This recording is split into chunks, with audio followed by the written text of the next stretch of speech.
talk about some of the reasons why people are calling Nayib Bukele a dictator. And one of those people is me. Yes, he's popular. Yes, he's reduced gang violence in El Salvador. Let's be clear. Bukele's popularity is built on the destruction of democratic institutions in El Salvador and the suspension of civil liberties. That includes yours too, if you are Salvadoran. And before you come after me like, oh, he's cleaning up our country. Do you even know anything about Mareros? Yeah, I do, bitch. My grandpa was killed by MS-13 member. Okay, this is common in our communities to be exposed to this kind of violence and to be affected by it.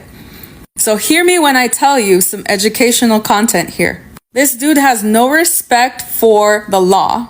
In 2021, he used his party's supermajority in the Legislative Assembly to dismiss all 5 constitutional court justices and the Attorney General. Now, some of you don't know how this works because you say, oh, they're corrupt. There are reasons why there are checks and balances. There needs to be some conservative judges and some liberal ones to balance the thing out. Instead, Bukele replaced all of those magistrados with loyalists, thus eroding all checks and balances on the executive branch. That is not reform. That is a power grab. Since then, El Salvador has been under the rule of a state of exemption. Under a state of exemption, basic rights are suspended. Things like the right to legal counsel, the right to a fair trial, and freedom of expression. Under this policy, over 65,000 people were in prison during Bukele's first term, and authorities estimate that 1 out of every 6 of those people who are detained is most likely innocent. But we'll never know because there's no trials. And although Salvadorans are feeling a huge relief from gang violence, it comes at a huge cost. This is what experts call penal populism. It is a system that feeds off of public anger and calls for revenge. People don't care if innocent people are caught in the nets, all as long as the bad guys are fleshed out. And if you are somebody who is okay with this, then there is no appeal to your morality.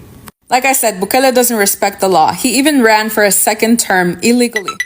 The Constitution of El Salvador strictly prohibits candidates from running for a second term in the presidency. But again, with all the judges in his pocket, Bukele can do what he wants and becomes a second term illegitimate president. Through both of his terms, he's used this time to dismantle social programs and institutions. He has dismantled el Instituto de Acceso a la Información Pública, or the Public Information Institute. The purpose of this institute was to make it easier for the public to obtain and understand its right to accessing public information and the protection of data. Bukele's programs have dismantled women's rights organizations. They've dismantled protections for people who are queer of other genders. They've defunded historical memory institutions. And they've eliminated accountability offices. And activists and journalists, they are harassed, surveilled, arrested.